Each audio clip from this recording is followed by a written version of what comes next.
and we're in a correction right now. What we want to focus in is it blew right through the 10-day and the 50-day, and it's pushed up into the 21-day, and it sold off a little bit.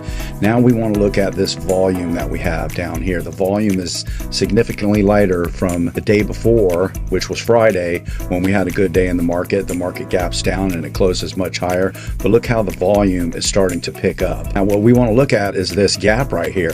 Gaps need to get filled. When gaps don't get filled, look what happens. This gap that was established back here, this thing traded sideways and it eventually was filled right here a couple of months later. It's a good idea to pay attention to gaps when gaps happen, especially when indices move, and the S&P 500, the NASDAQ, and the Dow Jones Industrial Average gap up and they take off. Well, unfortunately, eventually those gaps will get filled. Sometimes it can be a week, a month, 2 months, 3 months. We don't know when that's going to happen, but it usually does happen. It happens time and time again. We can just look at the charts to look at the analysis to see. Depending on how big the gap is will determine whether if it gets filled or not.